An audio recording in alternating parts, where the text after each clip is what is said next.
Merhaba arkadaşlar, kanalıma hoş geldiniz. Bugün sizlerle birlikte İsveç'in kötü yanlarını konuşacağız. Bana çok yorum geliyor bu konu hakkında. Hep iyi konuşuyorsun. Peki bu İsveç'in hiç kötü yanı yok mu? Evet, var tabii ki. Şimdi bunu incitmeden güzel bir şekilde anlatacağım. Öncelikle havasından bahsedeceğim. Kameraman arkadaşım, havayı şöyle bir gösterir misin etrafı? Bu arada gördüğünüz hava şu anda belki kamerada nasıl görünüyor tam olarak bilmiyorum ama çok basit bir havası var. Yani sisli bir hava var. Genellikle şöyle söyleyeyim. Havayla ilgili mesela diyelim ki kışın genellikle kalktığınız zaman eğer sabahları çalışıyorsanız özellikle karanlık olur ve iş bitiminden eve dönerken de karanlık olur. Şimdi şöyle söyleyeyim, mesela yazın oldu diyelim. Peki burada hiç mi güneş yok? Var. Ama şimdi şu şekilde, mesela çıkıyorsunuz dışarı bir tişörtle, tamam mı? Her şey normal. Bir saat içinde bir anda yağmur başlayabiliyor ve zaten akşamına doğru, zaten akşamları çok soğuk oluyor burada. Çok serin bir havaya sahip, özellikle yaz aylarında. Ama şöyle söyleyeyim, bir ay yazı olabilir. O da Ağustos ya da Temmuz'un başlarından sonuna doğru sürüyor. Ama genellikle soğuk ve sert bir iklimi var arkadaşlar. Ama yazları güzel. Öncelikle bu bizim alışamayacağımız şartlardan biri. Yani şöyle bir şey söyleyeyim. Ben Alanya'dan geliyorum. Eğer benim gibi yaz böyle yaz iklimine sahip şehirlerden geliyorsanız çok zorluk çekebilirsiniz bu konu hakkında. Ama sen gelirsin, mesela bir arkadaş vardı Ardahan'dan ya da ne bileyim Ağrı'dan, soğuksa alışmanda sıkıntı çıkmaz. Ama ben bir sene alışmamda çok büyük zorluklar yaşadım. Bunu geçtik. İkinci zorluğu. Mesela diyelim ki oturuma başvuru yaptın. Türkiye'den ya da buradan İsveç'ten başvuru yaptın. Hadi şu şekilde açıklayacağım.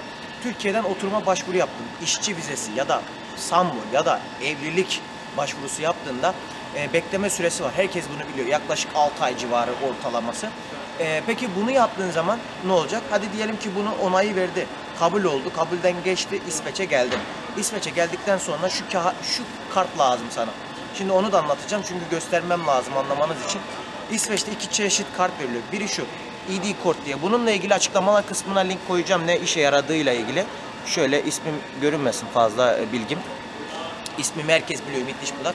Bu ID-Kort'la ilgili şöyle konuşayım. Mesela buraya geldiniz, hiçbir şey yapamıyorsunuz. Bu ID-Kort olmadan ne okula başlayabiliyorsunuz ya da ne dil kursuna gidebiliyorsunuz ya da ne işe başlayabiliyorsunuz ne de bankaya başlayabiliyorsunuz. Yani banka kartı çıkarttırabiliyorsunuz ya da fitness'a bile gidemiyorsunuz. Çünkü banka kartınızın olmadığı için. Fitness'ta şöyle oluyor mesela, nakit yıllık cash ödemem lazım. Öyle olur. Bir diğer konu da işle ilgili. Mesela diyelim ki İsveç'e geldiniz, İsveç'te iş bulacaksınız. İş bulma oranı mesela nasıl derseniz güzel aslında, ama Türkiye'den geldiğiniz zaman hiçbir dil bilmiyorsanız, sadece Türkçe biliyorsanız, yani ne bileyim temizlik şirketlerinde iş bulabilirsiniz ya da restoranlarda, mutfakta iş bulabilirsiniz aşçı olarak ya da ne bileyim bir mutfakta bulaşıkçı olarak çalışabilirsiniz. Yani bu oranlamada güzel. Bu konuda sıkıntı yok. Biz devam edelim. Yenileri birileri geldi. Kayıda devam, hiç sıkıntı yok. Ondan sonra şöyle söyleyeyim. Mesela diyelim ki bana çok sorulardan gelen sorulardan biri bu şu. Şimdi bana diyor ki adam diyor, mesela kardeşim işte ben müteahhitim ya da ben bilmem neyin mühendisiyim. Ama şunu söyleyeyim. Türkiye'de mesela diyelim ki 4000-5000 TL kazanıyorsanız buraya geldiğinizde de yüksek paraları biliyorum kazanmayı istiyorsunuz. Kazanabilirsiniz ama eğer dil bilmiyorsanız bu işleri bulmanız kolay olsa bile de çalışmanız çok zor olur. Çünkü İsveç'te eğer İskandinavya dili bilmiyorsanız çok zor çalışırsınız. Yani İngilizce ya da İskandinavyaca. Anladınız mı ne demek istiyorum? İskandinavca ne olabilir? Mesela ben Danimarkaca biliyorum ama İsveç'te yaşıyorum. Yani hiçbir sıkıntı yok ve restoran ortamında çalışabiliyorum. Garson olarak, barmen olarak çalışabiliyorum. Servis alıp servis verebiliyorum. Çünkü iki kişili, yani karşılıklı diyalog yapabiliyorum. Eğer sen bu diyaloğu yapamıyorsan bu tarz işleri zaten bulmak imkansız. Bunun için de dil kursuna gitmen lazım. Dil kursundan belirli bir derecelerle geçtikten sonra tabii ki güzel bir iş olur. Neden olmasın? Bir diğer konu da evlerle ilgili. İsveç'te ev bulmak gerçekten ama gerçekten zor. Yani evin varsa lüksün. En zengini sensin. Yani ev derken ev kiraya çıktıysan, yani kiralayabildiysen demek istiyorum. Ben bu konuda dolandırıldım. Bununla ilgili ev vlogum var. Ev vlogumun linkini koyacağım açıklamalar kısmına. Evle ilgili bahsederken bir anda 2 tane cipsi geldi. Yeri değiştirmek zorunda kaldık. Şu anda trenin sessiz ortamına geçtik. Yani bu alanda konuşmak yasak. Şöyle kapıyı gösterir misin dışarı doğru? Gördüğünüz gibi trenin sessiz alandayız. Burada konuşması yasak aslında ama kimse olmadığı için biz olduğumuz için sıkıntı yok.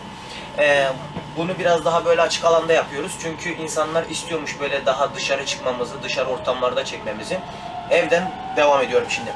Evle ilgili şöyle bir sıkıntı yaşadım ben. Ben dolandırıldım. Bununla ilgili dediğim gibi açıklamalar kısmına linkini koyuyorum.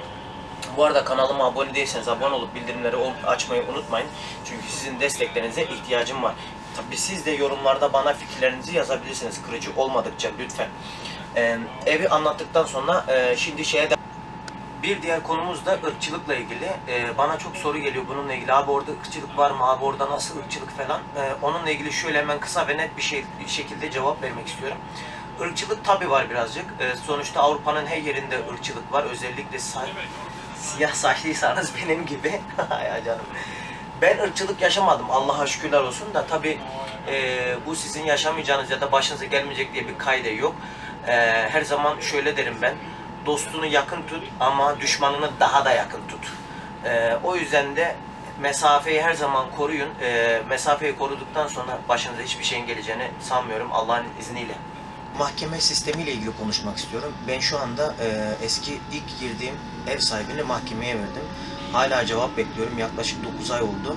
Adam 8 kişiye aynı evi vermiş, dolandırmış bizi kontratlı. Bununla ilgili bana inanmazsanız açıklamalar kısmına İsveç'te gazeteye çıktığımla ilgili şöyle elimde anahtar resmi var. Hatta anahtarım da burada duruyor. Hatıra diye saklıyorum eski evin anahtarını. Şöyle göstereyim. Burada. Bu arada vergi sistemiyle ilgili konuşmak istiyorum. Yani İsveç'te %31 vergi sistemi var. Yani kazandığınız paranın %31'ini devlete veriyorsunuz. Tabii bu kraliyet ailelerine gidiyor bu vergiden. İlk başlarda zorlanıyorsunuz. Mesela diyelim ki yaklaşık brüt diyelim. Mesela 25.000 kron kazanıyorsunuz. 25.000 krondan %31 vergi verdiğiniz zaman yaklaşık 15.000, 16.000 kron elinize geçen para olur. Mesela Danimarka'da %38'dir bu. İsveç'te de Norveç'te de sanırım %35 olması lazım. %33 de olabilir. Tam hatırlamıyorum. Çünkü Norveç, İsveç ve Danimarka'da kraliyet aileleri olduğu için hala bu sistem olduğu için o verdiğiniz vergilerden bir kısmı oraya da gidiyor. Ve şöyle söyleyeyim, kiliseye gitmeseniz bile kilise için vergi veriyorsunuz. Kiliselere vergiler de veriliyor. Tabi bu biraz kötü mü iyi mi onu bilmiyorum ama bunu da anlatmakta bir fayda olur diye düşünüyorum.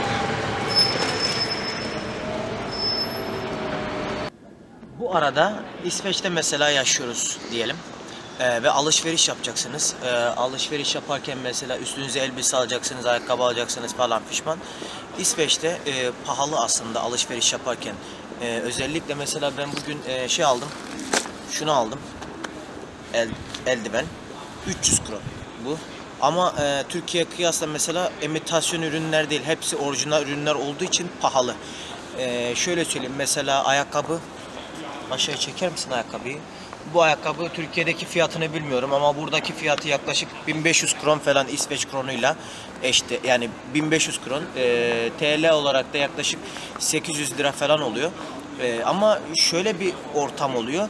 Bazen tilbutlar oluyor. Yani indirimli günler oluyor. İndirimli günler olduğu için insanlar daha çok internetten alışveriş yapıyor ya da indirimli günlere geçtiği zaman alışveriş merkezleri oralardan alışveriş yaparaktan daha uygun fiyata almış oluyor.